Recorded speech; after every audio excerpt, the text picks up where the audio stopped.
राहत संस्था के द्वारा बाल विवाह रोकथाम को लेकर चलाया गया जागरूकता अभियान, छात्राओं को किया गया जागरूक। रिपोर्ट जियाउर रहमान खान। किशनगंज जिले के हलीम चौक स्थित शिक्षण संस्था जामिया आयशा अल इस्लामिया में स्वयंसेवी संस्था राहत के तत्वाधान में बाल विवाह रोकथाम को लेकर मुस्लिम छात्राओं के बीच एक जागरूकता कार्यक्रम कर छात्राओं को जागरूक किया गया। बताते चले कि इस शिक्षण संस्था में बिहार, झारखंड, पश्चिम बंगाल, असम और नेपाल से आए छात्र शिक्षा ग्रहण कर रही हैं। इस कार्यक्रम में मौजूद राहत संस्था की सचिव डॉक्टर फरजाना बेगम, महिला थाना प्रभारी सुनीता कुमारी और बाल संरक्षण पदाधिकारी रविशंकर तिवारी के द्वारा छात्राओं को बाल विवाह और उसके अधिकार के प्रति जागरूक किया गया। साथ ही बताया कि एक लड़की अगर पढ़ती है तो उसके साथ पीढ़ी तक बच्चे पढ़ते हैं। बच्चों को पढ़ने, लिखने व खेलने की आज़ादी मिलनी चाहिए। उन्होंने बताया कि बाल विवाह करना कानूनन जुर्म है। शादी की उम्र लड़की के लिए 18 वर्ष व लड़के के लिए 21 वर्ष निर्धारित किया गया है। इस उम्र में शादी करने पर उसे उसके होने वाले बच्चे स्वस्थ और तंदुरुस्त होता है। जो व्यक्ति अपनी लड़की की शादी 18 वर्ष से कम उम्र में शादी करता है, उसे 2 साल का जेल या 1 लाख रुपए जुर्माना देना पड़ सकता है। अधिकारियों ने अपने संबोधन में कहा कि आप सभी अपने माता पिता को समझाएं कि कम उम्र में शादी ना करें और बच्चों को पढ़ने लिखने का अवसर प्रदान करें ताकि बच्चे पढ़ लिख कर आगे बढ़े। टॉपिक है कि पूरे देश में बाल विवाह मुक्त भारत बनाने के लिए जो प्रधानमंत्री जी ने जो सबको आह्वान किया, आग्रह किया कि 2030 तक पूरे देश से ये खत्म हो जाए, तो इसमें हम सब की भूमिका है। समाज, सरकार और परिवार। सरकार अपने स्तर से काम कर रही है। सामाजिक हम सब आप लोग हैं, कई घटक है, मीडिया के लोग हैं और दिगर कई लोग हैं और साथ ही साथ परिवार के लोग हैं। जैसा कि प्रिंसिपल मुजम्मिल हक साहब ने यहाँ बताया कि 14-15 सालों में चाहते हैं कि गार्जियन की बच्चों की शादी हो जाए, चाहे कम बच्ची हो या ज्यादा बच्ची हो, लेकिन अब कानून बन चुका है 18 साल से पहले लड़की की शादी नहीं होनी चाहिए और 21 वर्ष से पहले लड़कों की शादी।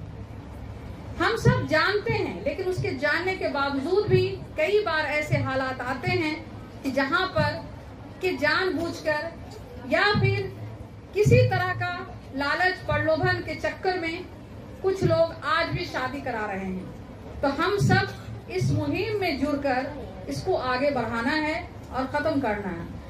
अभी हम लोग महिला थाना से आ रहे हैं। हम लोगों ने देखा और अक्सर देखने का मौका मिलता है, थाने में, कोर्ट कचहरी में छोटी छोटी लड़कियां शादी के बाद अपने हस्बैंड को लेकर, अपने ससुराल वाले को लेकर फरियाद लेके आती हैं। उसके पीछे कई कारण हैं। एक तो बच्ची छोटी है, उसको पूरी तरह से वो समझ नहीं हो पाती है कि वो कैसे परिवार को चला पाए, कैसे वो आगे बढ़ा पाए, ये भी एक वजह है। दूसरा शारीरिक, वो इस तरह कमजोर हो जाती है जो जिसका दुष्प्रभाव उस औरत पे पड़ता है। और अगर वो शादीशुदा हो जाती हैं तो बहुतों लड़कियों की पढ़ाई बीच में रुक जाती है। जो वो ऊंची उड़ान हासिल करना चाहती है, वो ऊंची उड़ान सब लड़कियां हासिल नहीं कर सकती हैं। हालांकि आज बहुत सी लड़कियां हैं जो शादी के बाद भी ऊंची पढ़ाई पढ़ रही हैं, लेकिन आप देखिए कि नीचे तबके में जहां पर बहुत गरीबी है, बहुत मुफलिसी है। बाल विवाह मुक्त भारत इस अभियान का एक हिस्सा है, पर हमको जानना पड़ेगा कि इसके मूल में क्या है। तो बच्चों के लिए 4 तरह के अधिकार निर्धारित किए गए हैं। 4 पिलर हैं। पहला पिलर है सर्वाइवल। अगर आप बचपन में ही बेटियों को, आपको पता होगा कि पहले बेटियों को जन्म लेने का भी अवसर नहीं मिलता था। उनको वो पेट में आती थी, उनकी भ्रूण हत्या हो जाती थी। कई बार जन्म लेने के बाद भी उनको मार दिया जाता था। तो पहला अधिकार है सर्वाइवल, जीने का अधिकार। वो ही नहीं मिलेगा तो बाकी अधिकार की बात हम कर ही नहीं सकते। तो सर्वाइवल।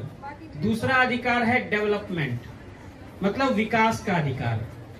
आपको बराबरी के साथ पोषण, शिक्षा, सभी के अवसर मिले।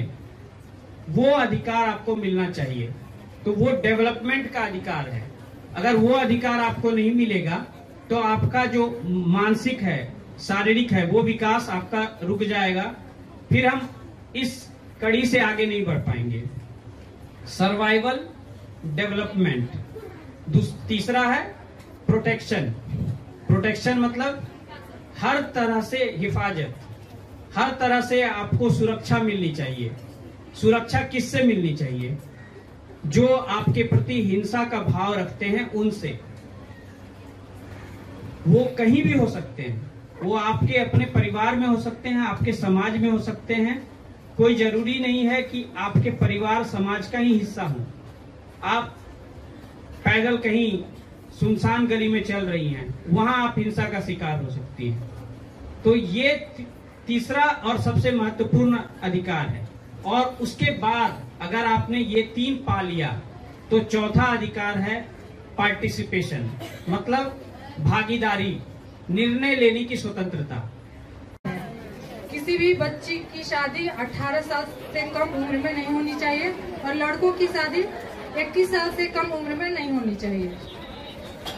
ये कानून, कोई भी कानून आता है हमारे, कोई कानून बनता है कुछ ना कुछ रीजन से बनता है। लड़कियों का पहले शादी हो जाता था 18 साल से कम उम्र में। इससे क्या होता है कि बहुत सारी परेशानियों का सामना करना पड़ता है और उसमें बहुत सारे अवसर जो लड़कियों को मिलता है, पढ़ने का अवसर, मेंटली डेवलप होने का अवसर, शारीरिक रूप से विकसित होने का अवसर, वो सारी चीजें वो नहीं हो पाता है। फिर जब वो उसको बेसिक जो चीजें डेवलप नहीं हो पाती है तो फिर लड़कियां आगे की जिम्मेदारी को अच्छे से पूरा नहीं कर पाती हैं।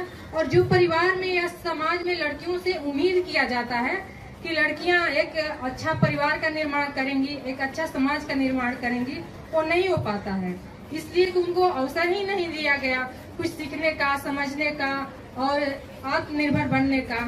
तो इन सारी दिक्कतों का सामना करना पड़ता है। इसको देखते हुए हमारे कानून में बाल विवाह से संबंधित एक, अगर किसी मर्द को पढ़ाओ तो एक फर्द की पढ़ाई होती है, तो हम एक औरत को पढ़ाओ तो एक फर्द ही नहीं बल्कि एक अंजुमन, तो समाज की पढ़ाई होती है। किसी अरबी शायर ने भी कहा है, अल उम्म मदरसा इन आदत शाबन तय्यबल आराकी। माँ तो खुद एक अंजुमन है, एक स्कूल है।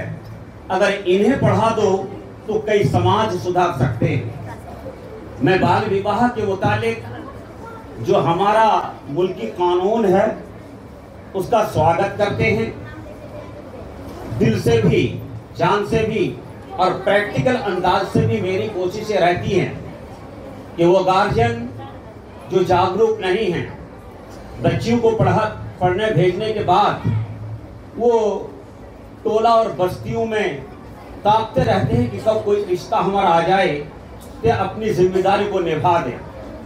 मैं कहा करता हूं कि बच्ची